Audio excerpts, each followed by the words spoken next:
नमस्कार, मी संकेत आवटे. एक असा स्टॉक जो भविष्यातला खरंच एमआरएफ बनू शकतो का याच्याबद्दल तर डिस्कस आपण करणारच आहोत. पण त्याआधी एक महत्वाची गोष्ट तुम्हाला सांगायची आहे. कुठलाही स्टॉक निवडताना पहिला त्याचं इंडस्ट्री अनालिसिस करणं गरजेचं आहे. एक सोपा प्रश्न मी तुम्हाला विचारेन. मला सांगा, भविष्यात एनर्जीची डिमांड राहणार आहे की नाही? इलेक्ट्रिसिटीची डिमांड राहणार आहे की नाही? एक सिंपल एक्झाम्पल मी तुम्हाला देतो. प्रत्येकाच्या घरामध्ये आता इलेक्ट्रिक व्हेकल असावी असा एक विचार आपला सुरू आहे. एक सेकंडरी व्हेकल, किमान एक इलेक्ट्रिक स्कूटी तरी माझ्या घरामध्ये असावी किंवा मोपेड बाईक तरी असावी. यानंतर फोर व्हीलर असावी. या स्टेप आपल्या वाढत चालली. एक तर पैसे वाचतात आणि दुसरी इम्पॉर्टंट गोष्ट यामधून काय होते, तर लॉंग रन मध्ये सस्टेनेबल गाड्या मला मिळतात. कारण माझा जो मेंटेनन्स आहे तो कमी कमी कमी होत चाललाय. पहिली गोष्ट. दुसरी गोष्ट, घरामध्ये एसी पाहिजे बरं का. इलेक्ट्रॉनिक्स वाले सगळे अप्लायन्सेस माझ्या घरामध्ये असायला पाहिजेत. म्हणजे काय, परत अनेक वस्तू माझ्या घरामध्ये येणार. तिसरी इम्पॉर्टंट गोष्ट, की जिथं मी काम करतोय, जिथं मी जॉबला आहे, तिथं मोठ्या प्रमाणात इलेक्ट्रिसिटीचा यूज होतो. या सगळ्या बाबींना जर आपण व्यवस्थित ऑब्झर्व केलं तर तुम्हाला एक कळेल, या सगळ्यामुळे होणार काय आहे, तर इलेक्ट्रिसिटी खूप जास्त डिमांडमध्ये येणार आहे. बरं, येणार आहे हा शब्द चुकीचा ठरेल. कारण ऑलरेडी जर इलेक्ट्रिसिटीचा कन्झम्पशनचा ग्राफ बघितला तर आपण मंथ ऑन मंथ राईज करतोय. इयर ऑन इयर सोडून द्या, प्रत्येक वर्षाला तर डिमांड भयंकर वाढत चालली आहे. पण मंथ ऑन मंथ सुद्धा आपली डिमांड चांगली वाढत जात आहे. याचा अर्थ इलेक्ट्रिसिटी भविष्यात खूप जास्त लागणार आहे. ही इलेक्ट्रिसिटी वेगवेगळ्या माध्यमातून बनवली जाते. कुठल्या कुठल्या माध्यमातून? ग्रीन एनर्जी आहे, ट्रेडिशनल पद्धतीने मग कोळशापासून बनवली जाते किंवा थर्मल एनर्जी पासून बनवली जाते, किंवा तुम्हाला बऱ्याच विंड एनर्जी वगैरे या सगळ्या ग्रीन एनर्जीचे प्रकार सुद्धा तुम्हाला माहिती आहेत, सोलर एनर्जी पासून वगैरे बनवली जाते. आता वेगवेगळ्या माध्यमातून बनवलेली एनर्जी तुमच्यापर्यंत पोहोचवणं गरजेचं आहे. प्रोसेस काय असते? पॉवर ट्रान्सफॉर्मर असतो, तिथून पॉवर जनरेशन स्टेशन असतं, याच्या पुढे असतं रिसिव्हिंग सबस्टेशन, त्यानंतर स्टेप डाऊन ट्रान्सफॉर्मर, त्यानंतर डिस्ट्रीब्युशन ट्रान्सफॉर्मर, आणि इथून पुढे एंड युजर पर्यंत पोहोचते. या सगळ्यामधून एक गोष्ट खूप चांगली समजली असेल, ट्रान्सफॉर्मर.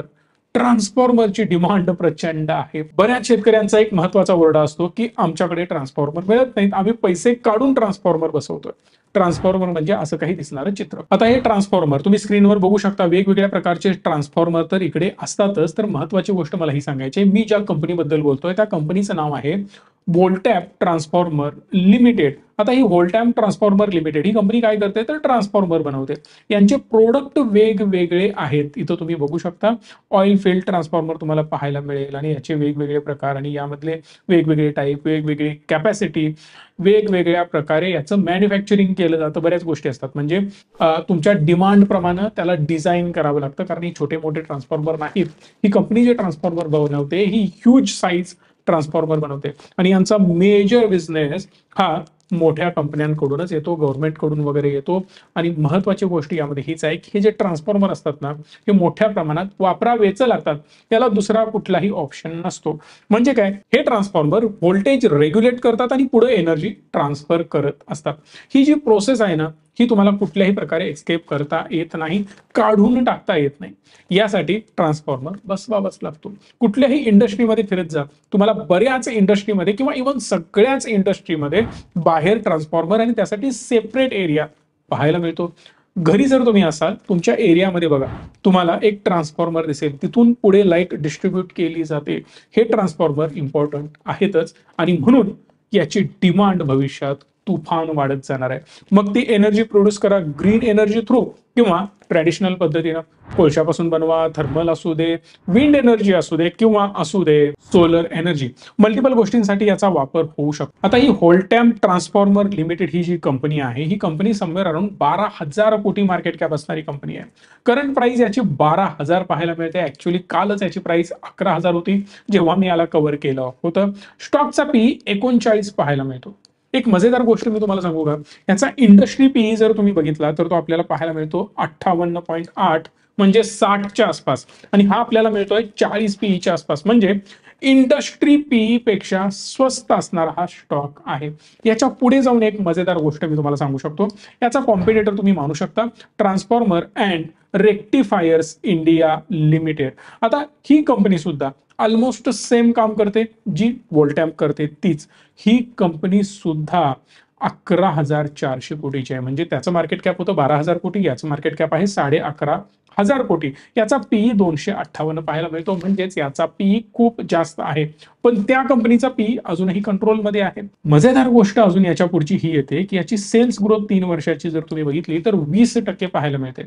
पण या कंपनीची सेल्स ग्रोथ तुम्हाला 32.7% पाहायला मिळते. म्हणजे त्या कंपनीपेक्षा ही कंपनी कंपॅरेटिव्हली फास्ट परफॉर्म करते.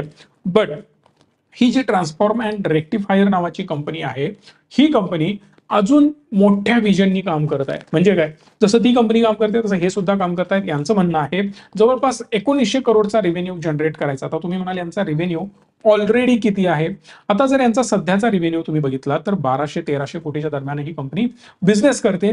याच बिझनेसला त्यांना 1900 कोटीच्या दरम्यान पोहोचवायचं आहे. आता याचं रिझन काय, तर कंपनीने मोठमोठे युनिट्स उभा केलेले आहेत. आता कंपनीचं म्हणणं आहे की ग्रीन स्टील मॅन्युफॅक्चरिंग प्रोडक्ट मोठ्या प्रमाणात वर्क होणार आहेत. म्हणजे काय, स्टील प्रोडक्शनसाठी मोठमोठ्या फर्नेसेस लागतात. त्या फर्नेसेसना चालवण्यासाठी आणि त्यामधून जे होणारं प्रदूषण या सगळ्यांना कंट्रोल करण्यासाठी ग्रीन फर्नेसेस बनवण्यात येणार आहेत किंवा ऑलमोस्ट बऱ्या प्रमाणात त्यावर काम सुरू आहे.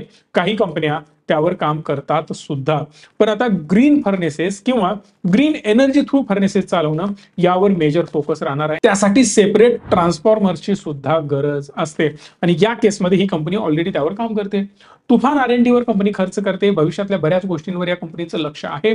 त्यामुळं R&Dचं काम बऱ्या प्रमाणात सोपं होत जात आहे. आजपर्यंत या दोनही कंपन्यांनी एवढे ट्रान्सफॉर्मर बनवले. जवळपास आता तुम्ही जर बोल्टॅमचं म्हणाल तर जवळपास 60 वर्ष प्लस या कंपनीला एक्सपिरियन्स आहे आणि एवढा मोठा एक्सपिरियन्स असणारी कंपनी खूप सारे डिझाईन्स यांनी ऑलरेडी बनवलेत. त्यामुळे नवीन असं चॅलेंज कंपनीकडे काहीच नाही आहे. आणि मेजरली आता जर बघितला तर रशिया युक्रेन वॉर झाल्यापासून रशियामध्ये ट्रान्सफॉर्मर खूप मोठ्या प्रमाणात बनवले जातात. आता तिकडून ऑर्डर कमी जात आहेत कारण रशियाला डायरेक्ट विरोध युरोप करतो हे तुम्हाला माहितीच आहे आणि त्यामुळे युरोपनं त्यांच्याकडून पर्चेसिंग कमी करून टाकलंय.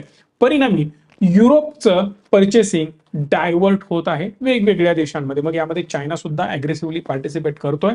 बाकी बरेच लोकल मॅन्युफॅक्चरर सुद्धा यामध्ये अग्रेसिव्हली पार्टिसिपेट करतायत. पण यामध्ये ट्रस्ट खूप मोठा फॅक्टर आहे. जर तुम्ही विश्वास संपादन करू शकत असाल क्लायंटचा तरच तुम्हाला चांगल्या प्रकारे पर्चेसिंग पॉवर मिळू शकते किंवा तुमच्याकडे चांगल्या मोठ्या ऑर्डर येऊ शकतात. प्रॉफिट अँड लॉस स्टेटमेंट या कंपनीचं जर तुम्ही बघितलं ना तर ऑलमोस्ट 1600 कोटी प्लस कंपनीचा नेट सेल्स आहे. बट यामध्ये मजेदार गोष्ट 20% ऑपरेटिंग प्रॉफिट मार्जिन आहे as compare to transformers and rectifiers. इथं बघा, ही जी कंपनी आहे याचा ऑपरेटिंग प्रॉफिट मार्जिन फक्त 10%, 9% वगैरे पाहायला मिळतं. बट या कंपनीचं ऑपरेटिंग प्रॉफिट मार्जिन 20% पाहायला मिळतं, जे खूप चांगलं आहे. 360 कोटी रुपयांचं नेट प्रॉफिट इथं आहे तर ट्रान्सफॉर्मरचं फक्त 47 कोटीचं नेट प्रॉफिट आहे. पण आता याचे ओनर म्हणतायत की आम्ही लवकरात लवकर प्रॉफिट मार्जिन वाढवण्यावर फोकस करणार आहोत बिकॉज आम्ही फॉरेनमध्ये चांगल्या प्रकारे अजून जास्त डायव्हर्सिफाय करण्याचा प्रयत्न करतोय. बाहेरून ऑर्डर येणं याचा अर्थ डॉलरमध्ये पैसा येणं. भारताकडे मॅन्युफॅक्चरिंग कॅपॅसिटी यांची खूप चांगली आहे. इव्हन वोल्टॅम्पने अजूनही आपली 100% कॅपॅसिटी युटिलाइज केलेली नाही. आता हळूहळू ते युटिलाइज करतायत कारण तेवढी डिमांड वाढत चालली आहे. परिणामी आता कंपनीचं म्हणणं आहे की जशा आम्ही बाहेरच्या ऑर्डर घेऊ त्यामध्ये आमचे ऑपरेटिंग प्रॉफिट मार्जिन वाढत जातील आणि जेवढे ऑपरेटिंग प्रॉफिट मार्जिन यांचे वाढत जाणार तेवढा यांचा EPS अर्निंग पर शेअर हा वाढत जाणार. सध्या 3.12 पाहायला मिळतो, जिथं वोल्टॅमचा EPS 304 पाहायला मिळतो. खूप जास्त EPS याचा पाहायला मिळतो. भलेही ही 12,000 कोटीची कंपनी, ती पण 11,500 कोटीची कंपनी.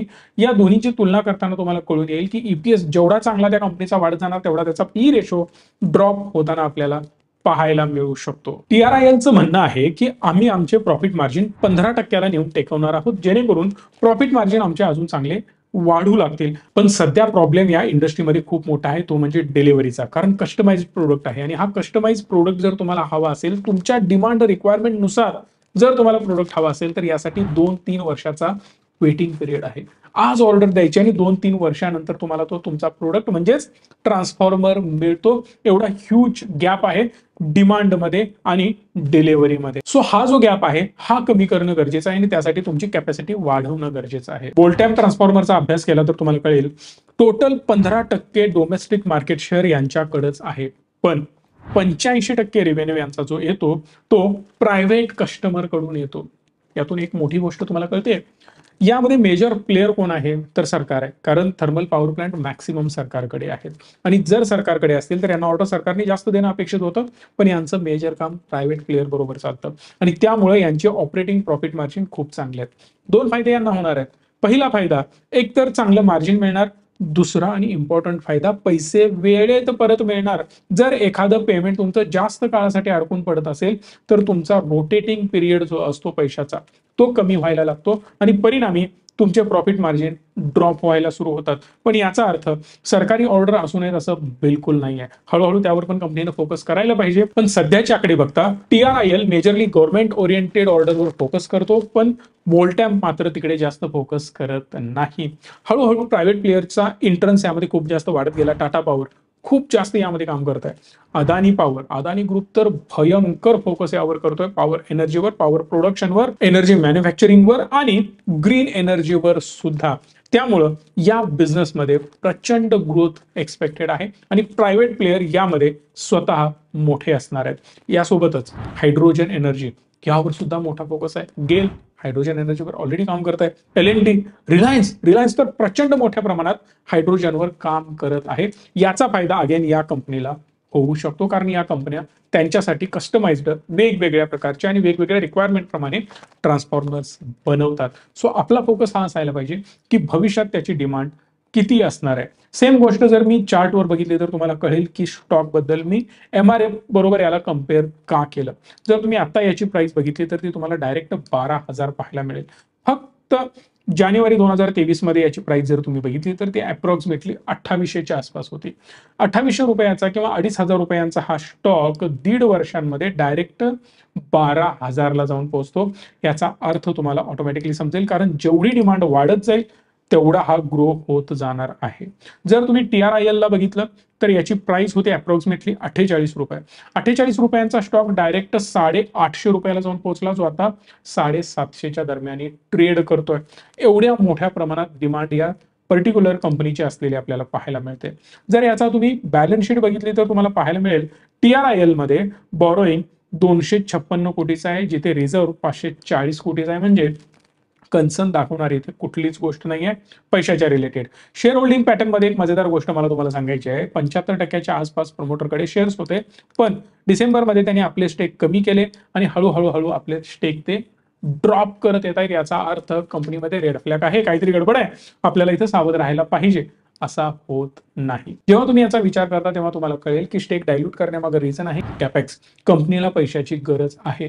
QIP सुद्धा कंपनीने लॉन्च केलेला होता. मोठ्या प्रमाणात कंपनी फंड रेज करते, कारण त्यांना एक्सपांड करायचं आहे. भारतातलं सर्वात मोठं युनिट त्यांना बनवायचं आहे फॅब्रिकेशनचं, आणि या पैशाचा वापर करून ग्रीन एनर्जी म्हणजेच हायड्रोजन ट्रान्सफॉर्मर कंपनीला बनवायचे आहेत. सोबत भारतातलं सगळ्यात मोठं ऑटोमेटेड फॅब्रिकेशन युनिट यांना बनवायचं आहे, ज्यामध्ये अजून जास्त प्रोडक्शन होऊ शकतं. म्हणून हे सुद्धा पैसे रेज करत आहेत. आणि सेम तुम्हाला वोल्टॅम्प मध्ये सुद्धा पाहायला मिळेल. जर तुम्ही यांचा शेअर होल्डिंग पॅटर्न बघितला तर 50%वरून हा 38%वर आलेला पाहायला मिळतो. सेम दोन्हीकडे सुद्धा त्याच गोष्टी होत आहेत. पब्लिकचं शेअर होल्डिंग जरी कमी असलं तरी सुद्धा FIIs ह्यूज होल्डिंग करतायत. 25% FIIs कडे आहेत. DIIs कडे सुद्धा ऑलमोस्ट 27% आहेत. म्हणजे म्युच्युअल फंड इंडस्ट्रीचा प्रचंड विश्वास या स्टॉकवर असलेला आपल्याला पाहायला मिळतो आणि मल्टीबॅगर रिटर्न ऑलरेडी त्यांना दिलेले आहेत. हे इथून सिद्ध होत आहे. नेहमीप्रमाणे बॅलन्स शीटमध्ये एक महत्वाची गोष्ट मी बघतो ते म्हणजे बॉरोइंग. फक्त 3 कोटी रुपयाचं कंपनीचं कर्ज आहे, म्हणजेच ऑलमोस्ट कंपनी डेट फ्री आहे, कर्ज नाही. 1344 कोटी रुपये रिझर्व्ह मध्ये आहेत. कॅश काऊ कंपनी आहे. प्रॉफिट मार्जिन खूप चांगलं असल्यामुळे कंपनीकडे मोठा पैसा सध्या पडून आहे. कुठल्याही प्रकारे बाईंग सेलिंगचं मी रिकमेंडेशन देत नाहीये, पण तुम्हाला जो स्टॉक आवडेल, तुम्हाला या इंडस्ट्रीबद्दल काय वाटतं हे तुम्ही मला कमेंट बॉक्समध्ये सांगू शकता आणि या व्हिडिओला लाईक, शेअर, चॅनलला सबस्क्राईब करू शकता. धन्यवाद. Stay tune and stay positive.